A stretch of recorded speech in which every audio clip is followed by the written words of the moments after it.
The wind was a thief in this valley, stealing the warmth from a person's bones and the hope from their heart.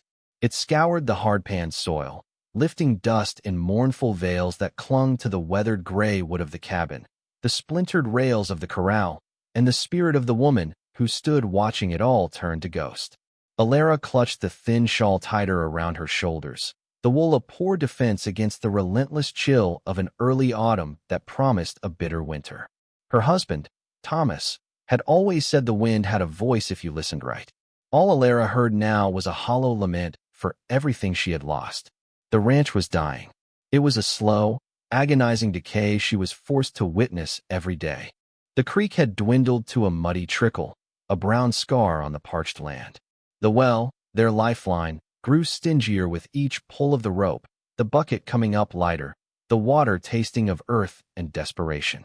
Of the 50 head of cattle Thomas had been so proud of, only 9 remained, their ribs stark beneath their dusty hides, their lowing a constant, weary complaint. They were specters of prosperity, haunting the barren pasture. Inside the small cabin, the silence was as oppressive as the dust outside. It was a silence carved out by absence, shaped by the space a man once filled. Every creak of the floorboards was a question without an answer. Every shadow in the corner held a memory that cut like glass. It had been 6 months since the fever took Thomas, 6 months since she had become a widow at 24, stranded on this unforgiving patch of Wyoming territory that had claimed his dreams and was now methodically claiming hers. Her hands, raw and chapped from work they were never meant for, ached with a deep, residing cold. She had tried. Lord, how she had tried. She had mended fences until her fingers bled, hauled water until her back screamed in protest, and rationed their meager supplies with a discipline that bordered on starvation. But the land did not yield to effort alone. It demanded a strength, a particular kind of hardness, she feared she did not possess. It demanded a man. That was what Thomas's brothers, Jeb and Caleb Bryant, had told her yesterday, their faces a mixture of pity and predatory calculation. They had ridden out from town, their horses sleek and well-fed, their clothes clean, their presence a stark, painful contrast to her own state of decline. "It's no place for a woman alone, Alara," Jeb had said, his voice thick with a false concern that didn't reach his shrewd, assessing eyes. He had looked past her, at the sagging porch rail, the peeling whitewash, the general air of surrender that clung to the homestead. Thomas would have wanted you safe, back in town. Decent Caleb, younger and brasher, had been more direct. You can't manage it. Look at the place. Another month and the bank will take it anyway. We're offering you a fair price. More than fair, considering their offer had been an insult, a pittance for the years of sweat and hope Thomas had poured into this soil. It was enough to secure a small, rented room in town, to become a seamstress or a laundress, another forgotten widow swallowed by the anonymous charity of the church. It was an offer to erase her, to erase Thomas. She had refused, her voice a reedy thing against the vastness of the prairie, but her refusal had been absolute. They had left in a cloud of dust and disapproval, their parting words hanging in the air like a curse. "You're a stubborn fool. Pride won't fill your belly when the snow comes now." Their words echoed in the wind's mournful cry. Perhaps they were right. Perhaps she was a fool, clinging to a ghost's legacy on a patch of land that had already buried him and was preparing a grave for her. Despair was a physical weight, pressing down on her chest, making each breath a conscious effort. She stared out at the immense, indifferent landscape, the distant mountains jagged and purple against a bruised sky. Loneliness was not simply the absence of others. It was a presence, a cold entity that sat with her at the small table and lay beside her in the empty bed. It whispered of failure in the dead of night. It was in this moment of profound desolation, with the sun bleeding its last light across the horizon, that she saw them. 3 riders, emerging from the shadowed folds of the foothills to the west. They were not silhouettes, she recognized. They moved with a fluid grace that was unlike the clumsy, heavy-gaited progress of the ranchers and townsfolk. They were dark, lean figures on wiry horses, moving as one with the dying light. Fear, sharp and cold, pierced through her stupor. She was a woman alone. The stories were rife with tales of drifters, of renegades, of violence blooming suddenly and terribly in these isolated corners of the world. Her hand flew to her throat, her heart a frantic drum against her ribs. She backed away from the window, melting into the deeper shadows of the cabin's interior, her breath held tight in her chest. They were on her land. They were heading for the creek bed, for the last dregs of its water. The man in the lead was white, that much she could discern from his profile, but he was unlike any man she had ever seen. He was broad-shouldered but spare, dressed in buckskin and worn denim, his long, dark hair tied back at the nape of his neck. The two who rode flanking him were younger, their copper skin and straight black hair marking them clearly as Apache. Twins, she realized with a jolt, their features identical, their movements synchronized as they dismounted with an unnerving, silent economy of motion. They carried rifles with a casual ease that spoke of constant intimacy. Her gaze fixed on the white man. He moved with a predator's stillness, his head turning slowly as he scanned the horizon, his eyes seeming to absorb every detail of the failing ranch. He stopped and looked directly toward the cabin. Alara flinched, certain he could see her, a mouse hiding from a hawk. But his gaze was not threatening, merely observant. It was a gaze that missed nothing. He was a part of this wild land, not a conqueror of it. For a long moment, the world seemed to hold its breath. There was only the sound of the wind, the creak of a loose shutter, and the frantic pounding of her own blood in her ears. The stakes were no longer just the ranch, the memories, the slow starvation. The stakes were now immediate, visceral, and terrifying. Her life. The rifle Thomas had left her was propped by the hearth, cold and heavy. She knew how to use it. He had taught her, but her hands trembled at the thought. In this vast, empty world, there was no one to hear her scream. The setting sun cast the three figures in long, distorted shadows that stretched like grasping fingers toward her door. The wind moaned, and Alara felt an answering moan rise in her own throat, a sound of pure, unadulterated fear. Her pride had kept her here. Now, she feared it was about to get her killed. She remained frozen in the dim light of the cabin, a prisoner of her own terror, watching the three men through a grimy pane of glass. They moved with a purpose that was both calm and unsettling. One of the Apache youths took the horses, leading them to the meager pool of water in the creek bed, while the other began to gather dried brush with swift, efficient movements. The white man, the one who seemed to be their leader, walked the perimeter of the parched ground near the water, his eyes on the earth. He knelt, picking up a handful of soil, letting it sift through his fingers. He was reading the land, she realized, not as a property to be owned, but as a living thing whose language he understood. It was an intimacy with the terrain she had only ever seen in Thomas, but this man's connection seemed older, deeper, instinctual. Alara's fear began to war with a reluctant curiosity. They were not behaving like raiders. There was no boisterous shouting, no aggressive posturing. Their silence was profound, a shared language that needed no words. They were self-contained, a unit that moved with the quiet confidence of those who belonged exactly where they were, even if that place was her land. The one gathering would build a small, smokeless fire with an expertise that was mesmerizing. He used a flint and steel, and in moments, a small nucleus of warmth and light pushed back against the encroaching twilight. They were making a camp. Here, on her property, in plain sight of her cabin, as if she were no more a consideration than a rock or a sagebrush. A flicker of indignation sparked through her fear. This was her land. Thomas had filed the claim, had bled for it. The thought of him, of his pride in this place, gave her a sliver of courage. She could not cower in the dark while strangers made themselves at home on her doorstep. Her hand found the cold, smooth stock of the Winchester. Its weight was both a burden and a comfort. Taking a deep, shaky breath, she unlatched the door, the sound unnaturally loud in the evening stillness. She stepped onto the porch, the rifle held across her body, not aimed, but undeniably present. All three men stopped what they were doing and looked at her. Their heads turned in perfect unison, their stillness absolute.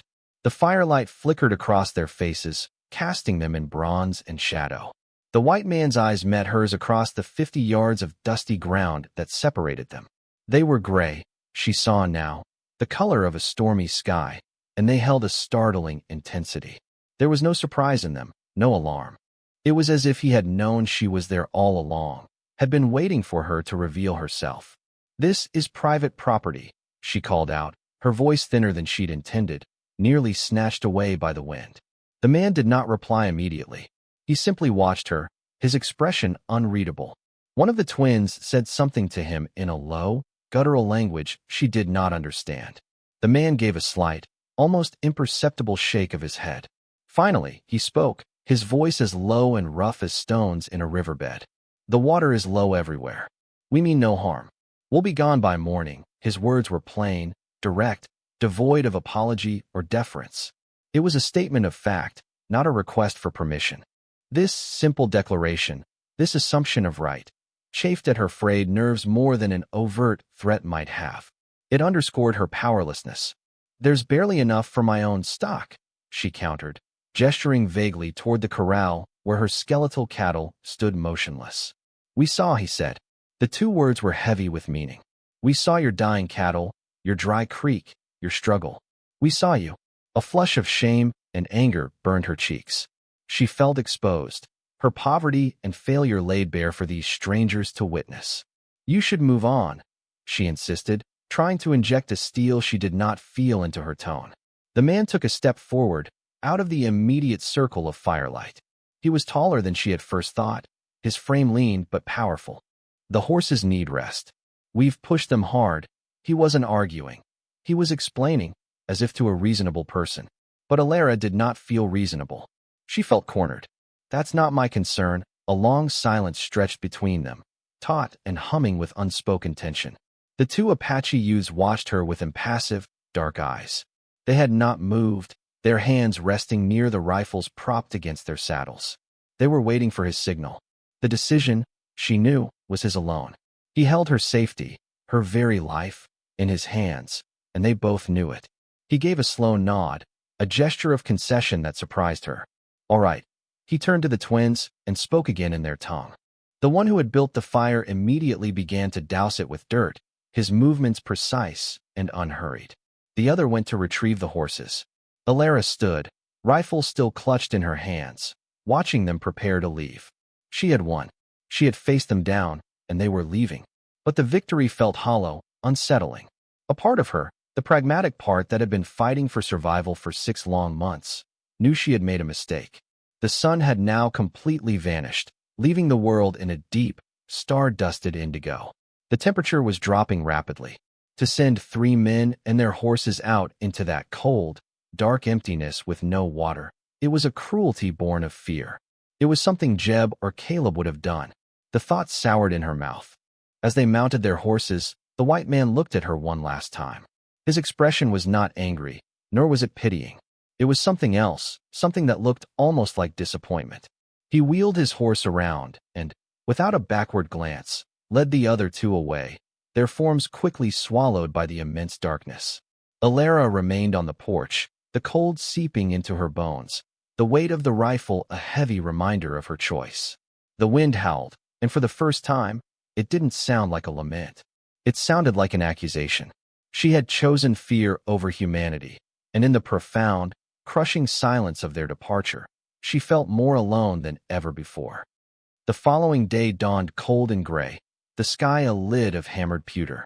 The wind had not relented, and Alara's small act of defiance the night before offered no warmth. The memory of the stranger's disappointed gaze stayed with her, a burr under her skin. She went about her morning chores with a heavy heart, the familiar ache in her back a constant companion. The bucket came up from the well with even less water than the day before, the sound of it scraping the dry stone walls a hollow pronouncement of doom. While scattering the last of the chicken feed, she noticed it. A section of the corral fence, the one nearest the west pasture that had been threatening to collapse for weeks, was now standing straight and true. The rotted post had been replaced. A new one, cut from a sturdy length of juniper, was set firmly in the ground. The rails, once sagging, were now lashed securely to it with fresh strips of rawhide. It was a clean, strong repair, the work of a skilled and efficient hand. She stared at it, her mind struggling to comprehend. No one had been here. Jeb and Caleb wouldn't lift a finger to help her, and she had no other neighbors for miles. Then she knew. It had to have been them. the stranger, and the two Apache youths. They must have circled back in the pre-dawn darkness, performed this silent act of labor, and vanished again before the sun rose. Why? She had driven them away. She had met them with suspicion and a rifle. She had offered no kindness, no hospitality. And yet, they had returned to mend her fence. The gesture was inexplicable, a quiet rebuttal to her fear. It was not an act of charity, for it was done in secret. It was not an attempt to curry favor, for they were gone. It was something else entirely, a piece of a puzzle she could not begin to assemble. She ran her hand over the rough bark of the new post. It was solid, real. It was a kindness she had not earned and could not repay. The confusion it stirred in her was profound, shaking the foundations of the simple, harsh rules by which she had been living. Trust no one. Expect no help. Rely only on yourself. 2 days later, they reappeared. She was trying to clear a fallen cottonwood that blocked the path to what was left of the creek when she heard the soft tread of horses behind her. She spun around, her hand instinctively going for the small axe at her belt, her heart leaping into her throat. It was them. They sat on their horses at the edge of the clearing, watching her struggle with a large branch. They were as still and silent as the stones around them. This time, there was no rifle in her hands. Only the weariness of her endless labor etched on her face. The man dismounted. He moved toward her slowly, his hands open and away from the pistol at his hip. He stopped a respectful distance away. "The tree," he said, his voice a low rumble. It was not a question. Alara swallowed, her throat dry. "It fell in the last storm," he nodded, his gray eyes taking in the scene. The massive trunk, her futile attempts to chop through it with a small hand axe, the exhaustion in her posture. He looked at her, then at the axe, and a flicker of something unreadable passed through his eyes. Without another word, he turned back to his horse and unstrapped a full-sized felling axe from his saddle pack. The steel head glinted dully in the overcast light. He walked to the cottonwood, spat on his hands, and swung the axe. The sound of the blade biting deep into the wood echoed in the still air, a powerful, rhythmic percussion. It was a sound of pure competence.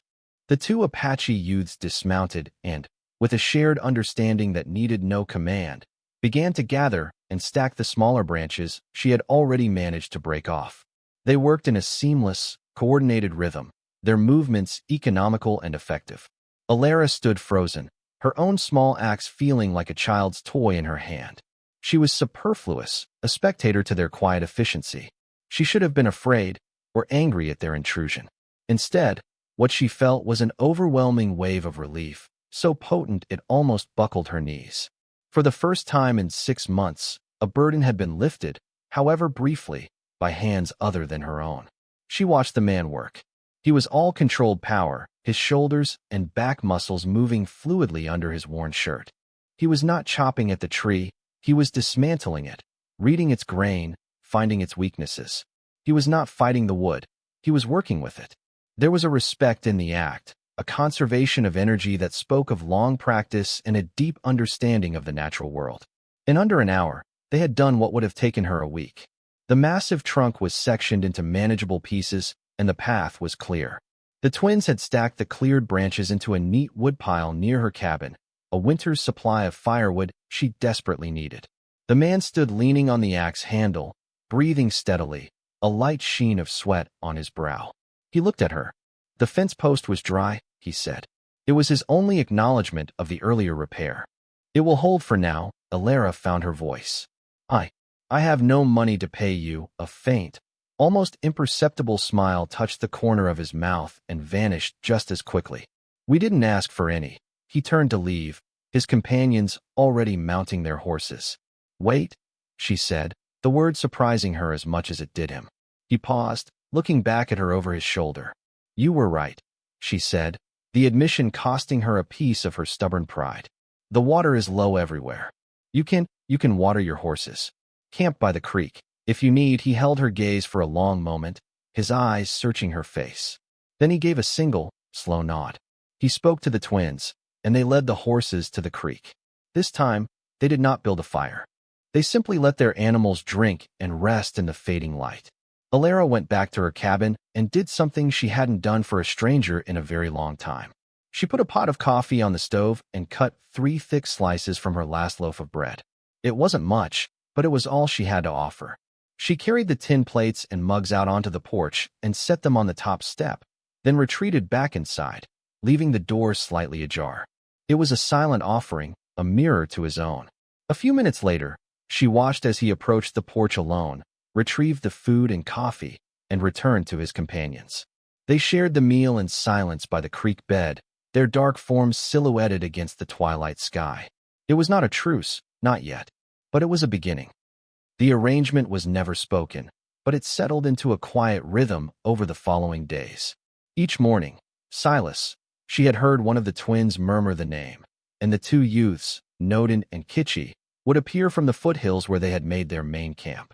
They would work on the ranch, tackling the endless list of repairs that had overwhelmed her. They moved with a silent, focused energy that was both humbling and mesmerizing. Silas replaced the rotted shingles on the cabin roof, his movements sure and steady as he navigated the steep pitch. Nodin, who was quieter and more observant, had a knack for leatherwork. He mended the broken harnesses and patched Thomas's old saddle until they were stronger than before. Kitchi, more outgoing in his silent way, possessed an uncanny understanding of animals. He seemed to soothe her remaining cattle, his low, calm voice settling their agitation. Alara worked alongside them. She did not direct them. They seemed to know instinctively what needed to be done, but she refused to be idle. She cooked for them, plain, hearty meals of beans and biscuits, which they ate with a quiet appreciation. She cleaned and oiled the tools, sharpened the axe blades, and fetched water, ensuring they had what they needed. A strange, unspoken partnership began to form, a collaboration built not on words but on shared labor and mutual observation. The silence between them was not awkward. It was a space filled with the sounds of work, the ring of a hammer, the whisper of a whetstone, the soft stamp of a horse's hoof. In this shared silence, Alara began to see them not as intruders or mysterious strangers, but as individuals. She saw the fierce, protective bond between the twins, the way they communicated with a glance or a subtle gesture. She saw the weight of responsibility Silas carried, the quiet authority in his bearing that the twins respected without question. He was a man who measured his words carefully, as if they were a finite resource. When he did speak, it was to give a quiet instruction or to point out something she had missed, like a loose stone in the hearth or the way a storm was gathering in the west. Her in-laws, however, were not silent.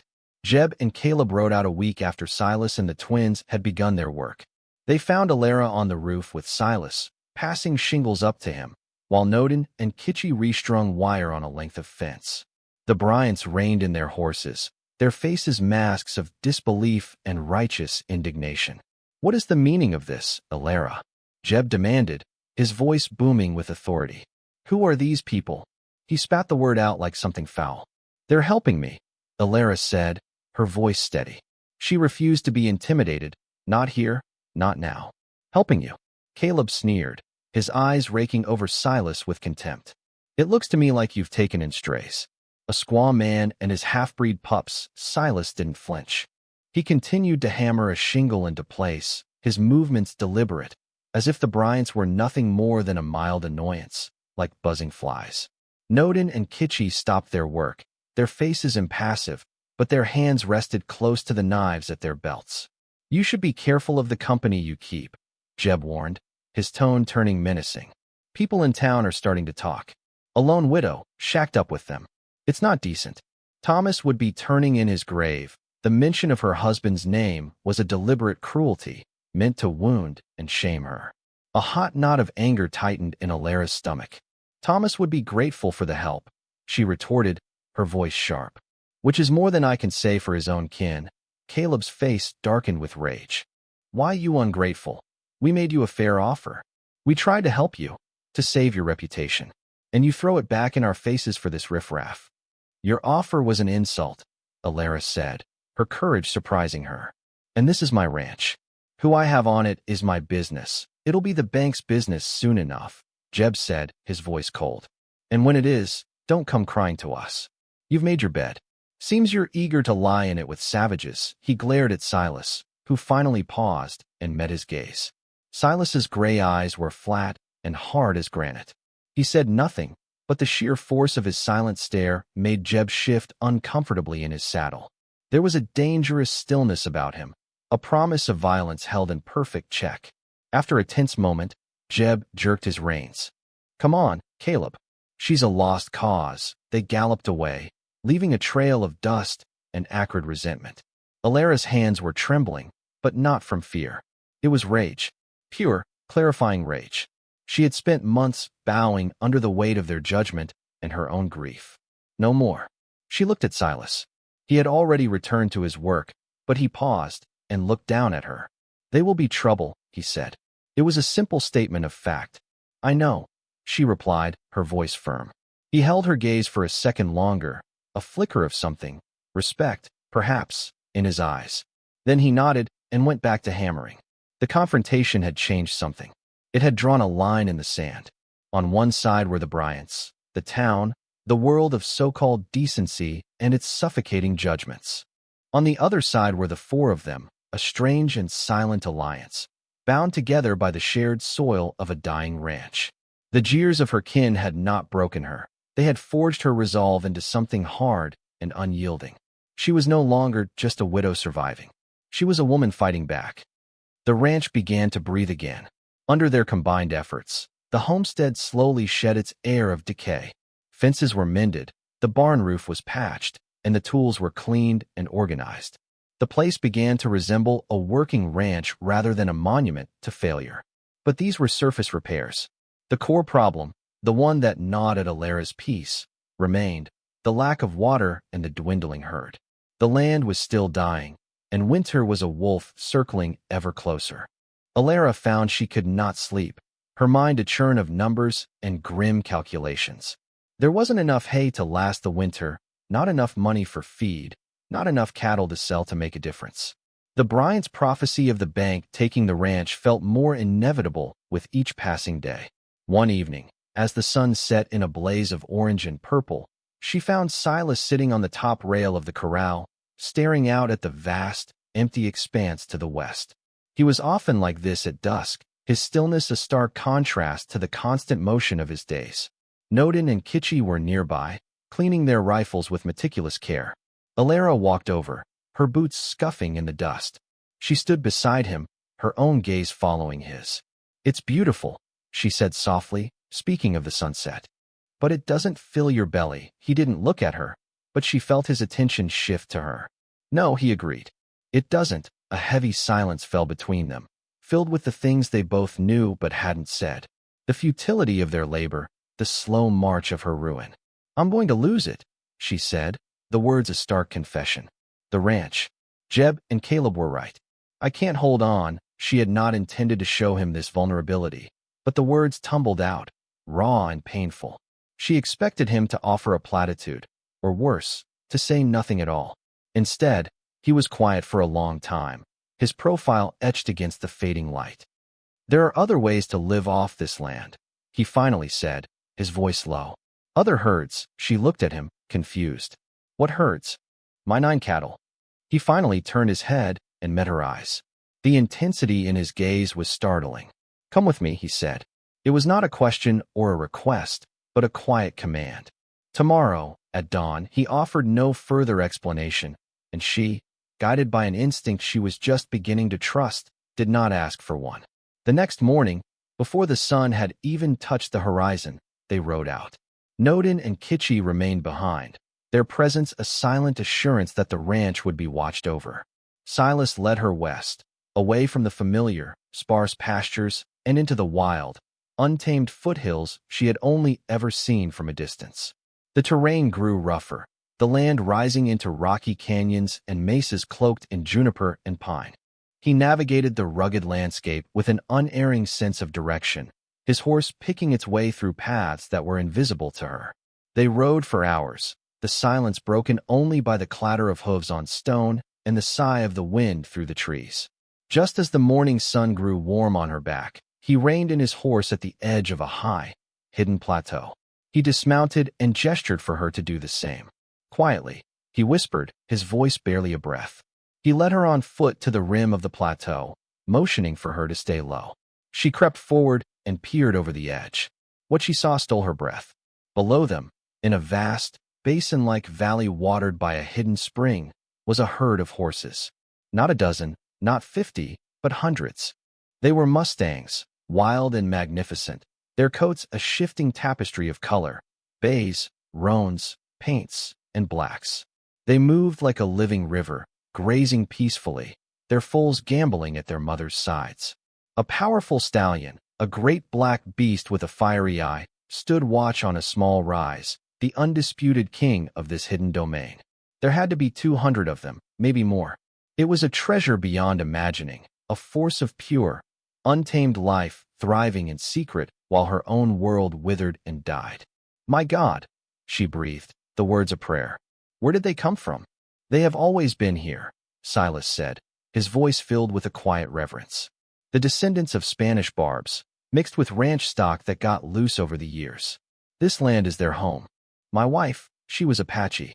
Her people knew of this place, protected it. When she died, I stayed. To watch over them." Alara turned to look at him, seeing him properly for the first time. He was not a drifter. He was a guardian. Nodin and Kitchi were not his pups. They were his wife's younger brothers, his family. His life was not one of aimless wandering, but of profound, hidden purpose. He was protecting a legacy, just as she was trying to do. "Why are you showing me this?" she asked, her voice trembling slightly. "Because you see the land for what it is," he said, his gray eyes serious. "You fight for it. You don't try to break it. You try to live with it. Most people just see dollars. They would see this herd and bring in rifles to slaughter them for their hides." He looked back at the horses, a deep sadness in his eyes. "But the army, they need remounts. Fort Laramie will pay a good price for strong horses." A high price. The implication of his words settled over her, vast and terrifying and filled with a dazzling, dangerous hope. A plan. A way out. It was a monumental risk, a gamble that could cost them everything. But as she looked at the magnificent, flowing river of life in the valley below, she felt the first stirrings of something she had thought long dead. It was not just hope. It was the promise of a future she could fight for, not just endure. "They're wild," she said, stating the obvious. "How could we possibly move them?" Silas looked at her, and for the first time, she saw a true, genuine smile light up his weathered face. It transformed him, chasing the shadows from his eyes.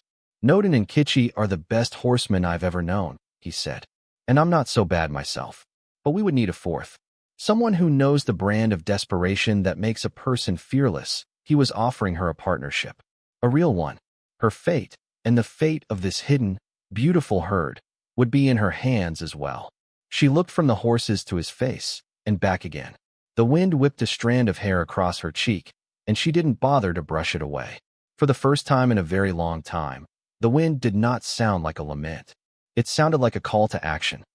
The news of Alara's continued association with Silas and the Apache twins spread through the sparse community like a grass fire.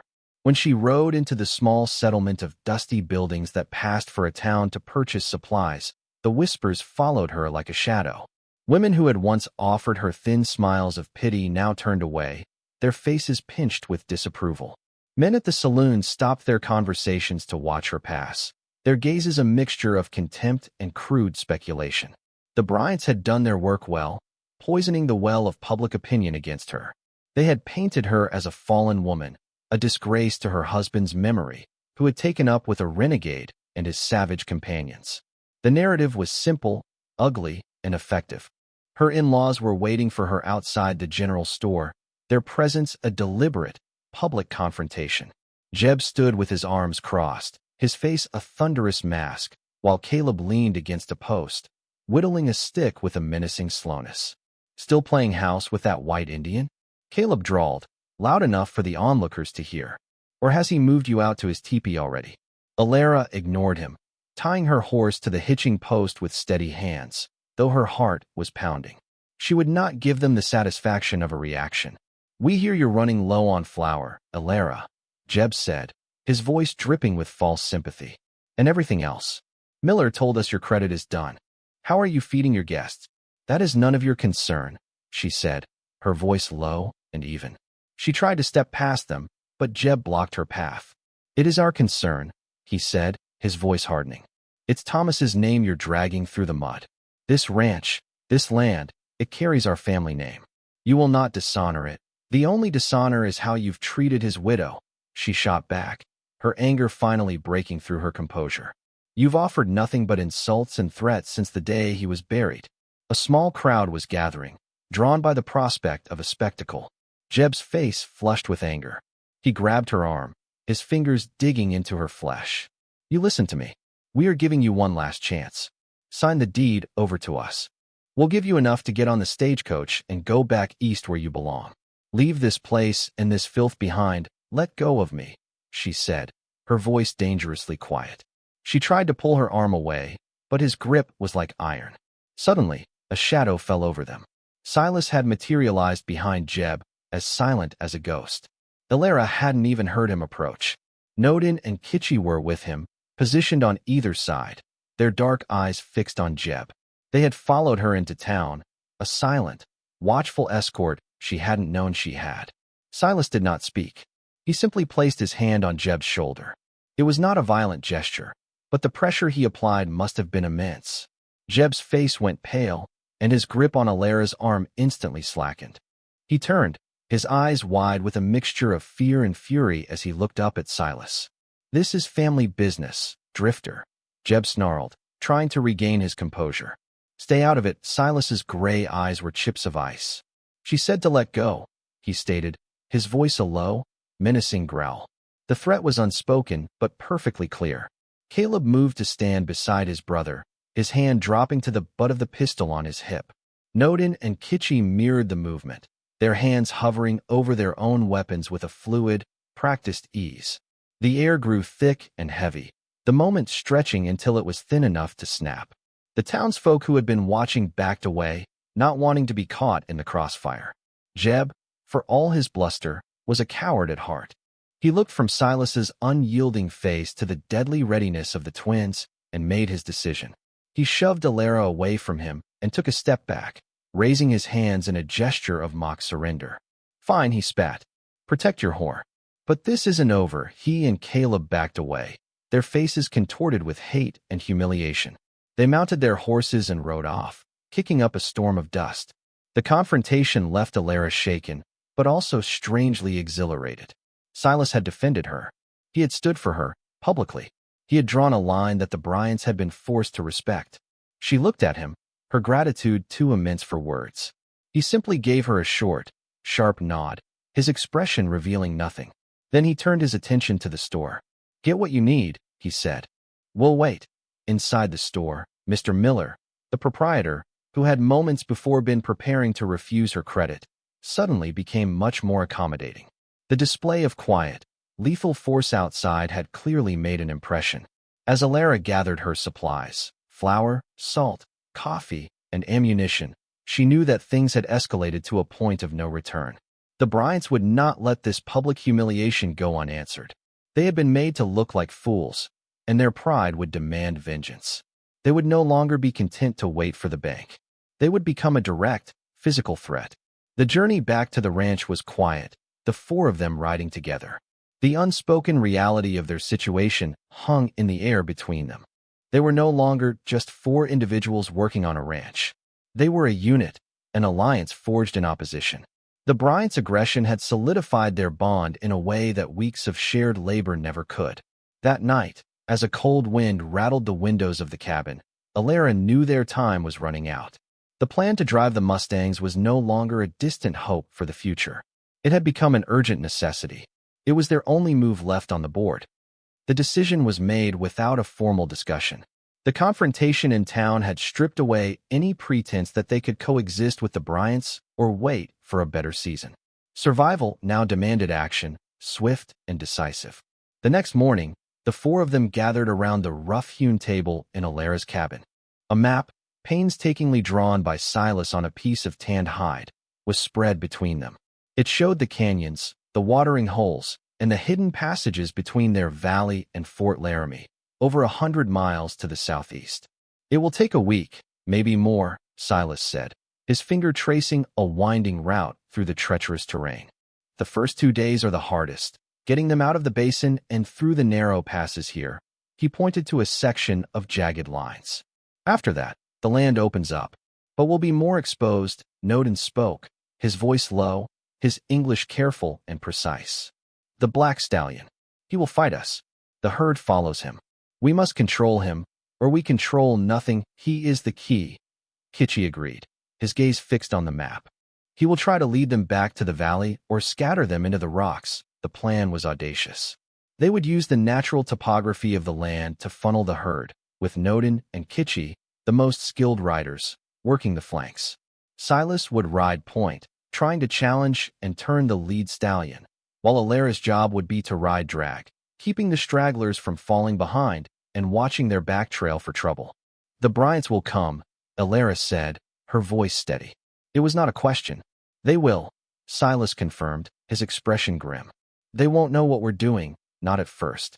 But they'll see us gone, and they'll get suspicious. They'll follow our tracks. For the next 3 days, they prepared. It was a feverish, focused period of activity. They packed what little food they could spare, dried jerky, hardtack biscuits, coffee. They filled every water skin. Noden and Kitchi worked on the horses, reshoeing them, checking every strap and buckle of the tack. Their meticulous attention to detail was a testament to the gravity of the task ahead.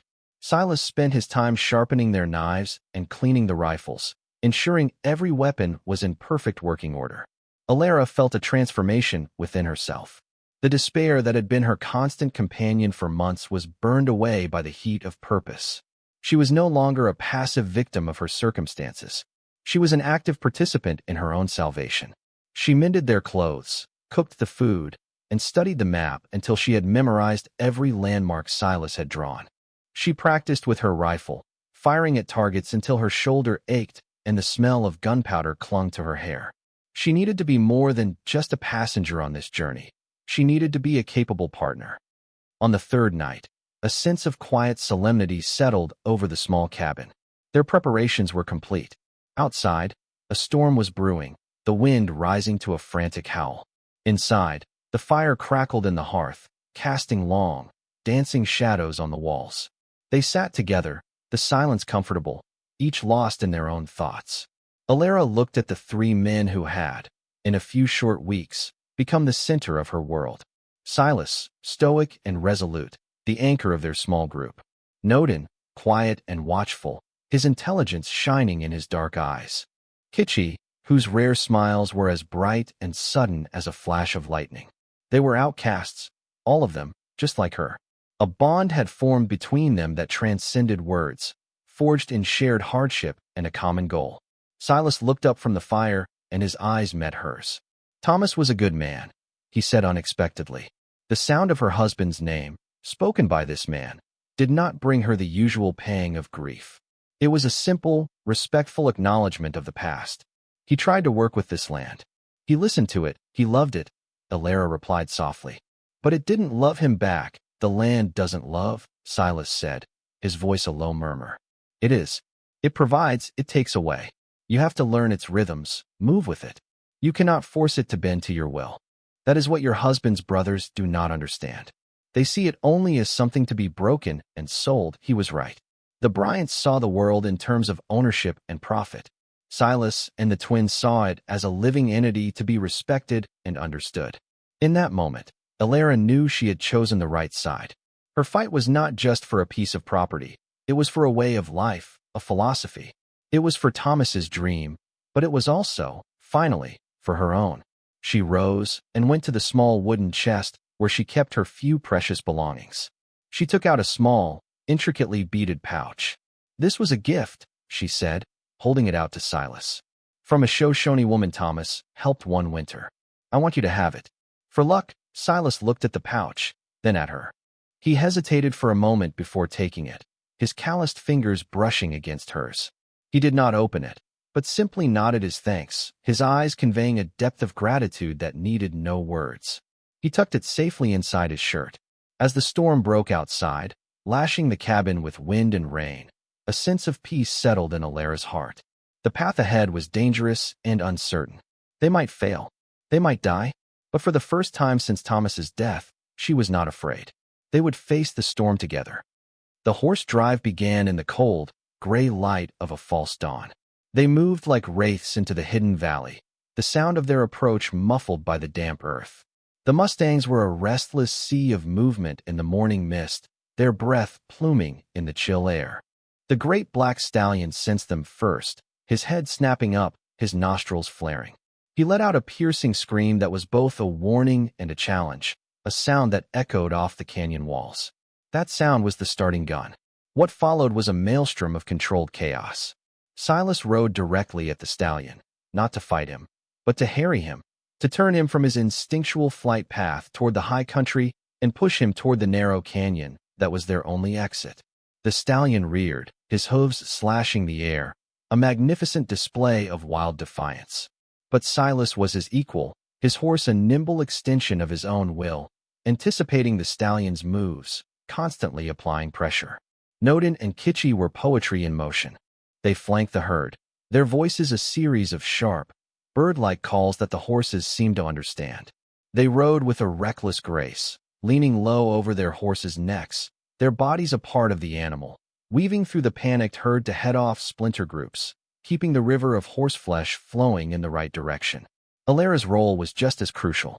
Riding at the rear, she was engulfed in a storm of dust and noise, the thunder of hundreds of hooves a deafening roar that vibrated through her entire body. Her job was to keep the pressure on from behind, to push the slower mares and the young, confused foals forward, preventing the herd from stalling. It was terrifying, exhilarating work.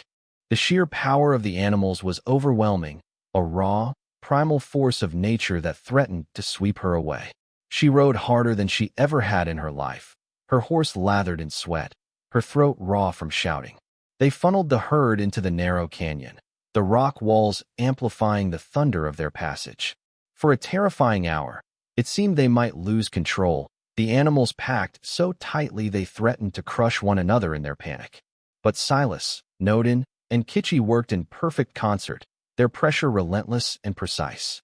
Finally, as the sun climbed higher in the sky, they pushed the last of the herd out of the canyon and onto the more open plains. They had done it. The first, most difficult stage was over. The Mustangs, tired and confused, slowed to a steady, ground-eating trot, the black stallion still leading them, but now in the direction Silas had dictated. They fell into a grueling rhythm. They rode from before sunrise until after sunset, stopping only for brief rests to water the horses and chew on tough jerky.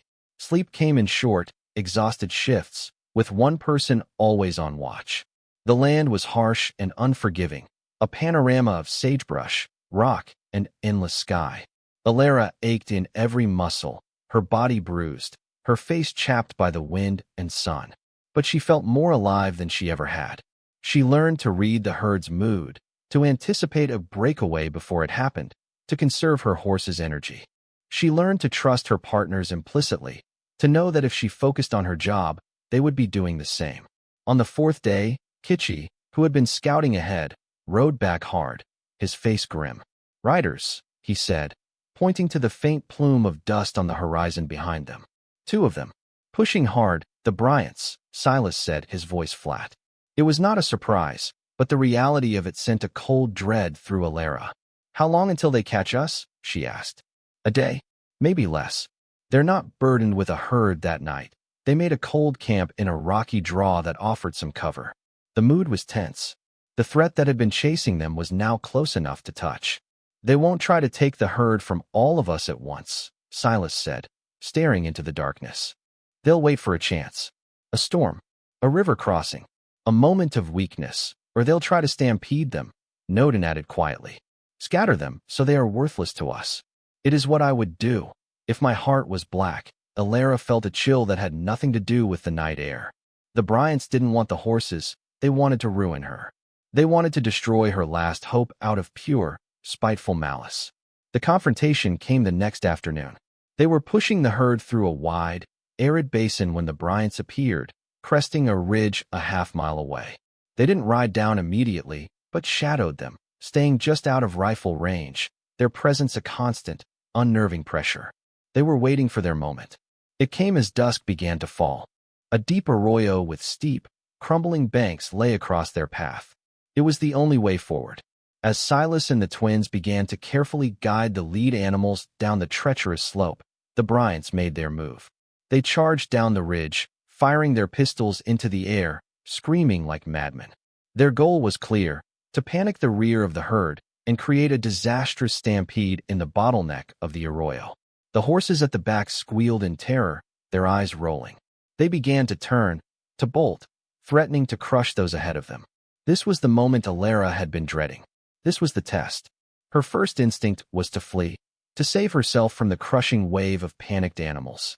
But then she saw Silas at the front, fighting to hold the lead stallion, and Nodin and Kitchi fearlessly riding into the heart of the chaos, trying to calm the surge.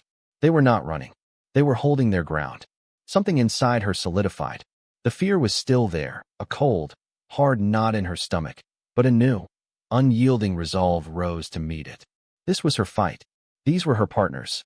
This was her future. She pulled the Winchester from its scabbard, her movements sure and steady. She wheeled her horse to face the oncoming Bryants, placing herself between them and the herd. She was one woman against two armed men, a fragile barrier against their hate. "Get back," she screamed, her voice carrying over the din. Jeb and Caleb reined in, surprised to see her standing her ground, a rifle leveled at them. "Get out of the way, you foolish girl," Jeb yelled, his face a mask of fury. "This doesn't concern you." "Everything here concerns me," she cried back, her voice ringing with a strength she didn't know she possessed. "This is my herd. This is my life. You will not take it from me." Caleb raised his pistol to fire another shot into the air to spook the horses again. But before he could pull the trigger, Alara fired. She didn't aim at him. She aimed at the ground just in front of his horse's feet. The dirt exploded, and the horse shrieked, rearing violently. Caleb cursed as he fought to control his mount. Jeb stared at her, his mouth agape, seeing not the timid widow he had tried to bully, but a woman transformed, fierce and dangerous. At that moment, Silas appeared at her side, his own rifle in his hands. Nodin and Kitchi had managed to calm the herd, their quiet skill turning the tide of the panic. The four of them now stood as one, a united front. The Bryants were outnumbered and outmatched. Their moment was lost. Defeated, their faces contorted with impotent rage, they stared across the dusty ground. Jeb spat on the ground. "This isn't over," he hissed. But the threat was empty. They both knew it was. They had lost. Without another word, they turned their horses and rode away, their forms swallowed by the gathering twilight, two bitter ghosts vanishing into the wilderness. Alara lowered her rifle, her arms trembling from adrenaline. She looked at Silas, at the quiet approval in his eyes, and knew, with absolute certainty, that she was no longer a victim. She was a survivor. The rest of the drive was arduous but blessedly uneventful. The Bryants were gone, their bitter threat removed, and the herd settled into a manageable rhythm under the guidance of the four riders. The land gradually softened from harsh, rocky plains into rolling, grassier country. The sight of Fort Laramie on the horizon, a smudge of civilization against the vast sky, brought a profound sense of relief that was almost painful. They arrived not as conquerors, but as weary, dust-caked survivors. The fort's commander, a pragmatic major with a keen eye for horseflesh, was impressed by the quality and quantity of the Mustangs. He had heard tales of the legendary wild herds of the high country, but had never seen them. The negotiation was swift and surprisingly simple. Silas, with Alara at his side, handled the transaction with a quiet dignity that commanded respect. The price they received was more than fair. It was a small fortune, enough to change all their lives. As the soldiers took charge of the herd, Alara felt a pang of sadness watching the magnificent black stallion and his mares being led into the army corrals. They were wild things, and their freedom was now forfeit. But their sacrifice had purchased her own. The journey back was a world away from the tense, grueling ride-out. They had money in their saddlebags, food in their bellies, and a lightness in their spirits that felt foreign and wonderful. They rode slower, taking the time to appreciate the beauty of the landscape they had fought so hard to cross. The silence between them was different now, no longer a space of unspoken anxieties, but one of shared triumph and deep, abiding respect. When they finally crested the ridge overlooking her valley, Alara reined in her horse, her breath catching in her throat. The ranch lay below, bathed in the warm light of the afternoon sun. It looked different. It looked like home. It looked like a beginning, not an end. They spent the next week in a state of quiet consolidation. With the money from the horse sale, Alara paid off the note at the bank, the clerk's eyes widening in disbelief as she counted out the cash. The deed to the ranch, free and clear, was now hers. Her name. Not Thomas's, not the Bryants'. Hers. The news of her success, and the Bryants' failed attempt to stop her, had become local legend. When Jeb and Caleb saw her in town, they averted their gaze, their faces dark with a humiliation that was far more satisfying than any spoken revenge. They had been defeated not by force, but by a resilience they had fatally underestimated. She invested the rest of the money wisely. She bought a small but healthy herd of cattle, a new wagon, and supplies to last through not just the coming winter, but several winters after. She hired a man to dig a new, deeper well, and when he struck a strong, clear vein of water, the sound of the gushing spring was the sweetest music she had ever heard. The ranch was no longer dying. It was being reborn. Silas, Noden, and Kitchie did not leave. Their purpose in the high valley was fulfilled, the great herd now scattered and gone. A new purpose was being forged here, on this small patch of land they had helped save. They were no longer just helpers, they were partners. Their share of the money was set aside, but they seemed to have little interest in it.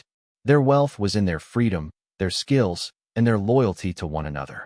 One evening, as the first snowflakes of winter began to drift down from a gray sky, Alara found Silas by the corral, watching the new cattle. He had been working on expanding the barn, and the scent of freshly cut pine hung in the air. "The snow has come," she said, standing beside him. "Yes," he replied, his gaze on the horizon. "It will be a hard winter. We have enough hay," she said. "And the barn is strong. The well is full. We're ready for it," he nodded, a quiet satisfaction on his face. He looked at her, his gray eyes holding a warmth she had never seen in them before. "You saved this place, Alara. We saved it," she corrected him gently. "I couldn't have done it without you." Or Noden and Kitchie. A comfortable silence settled between them, the only sound the soft whisper of the falling snow. The world seemed to shrink, to become just this small circle of warmth and security they had carved out of the wilderness. "What will you do now?" she asked, the question she had been afraid to voice. Now that the Mustangs are gone, he turned to face her fully. "Noden and Kitchie, this is a good place for them. A place to make a life, away from the reservations and the hate. They have skills. They can build a herd of their own. And you?" she pressed softly. He looked out over the land, his land, her land, their land. A slow smile touched his lips. "I've been a guardian for a long time," he said, his voice a low rumble. "First for my wife's people, then for the horses. I think I'll stay and be a guardian here for a while." His words were not a declaration of love, not a promise of romance. They were something deeper, stronger, a statement of intent, a commitment to the land, to the future, and to her. Alara felt a profound peace settle over her. The ghost of Thomas was finally at rest, his memory a gentle warmth, not a heavy burden. The woman who had stood on the porch 6 months ago, terrified and alone, was gone. In her place was a woman who had faced down her fears, her enemies, and the unforgiving land itself. She had not only survived, she had prevailed. She looked at Silas, this quiet, capable man who had shown her a strength she never knew she had, and she smiled. The future was no longer a terrifying, empty expanse. It was a clean, white blanket of snow, waiting for them to make the first tracks. Together,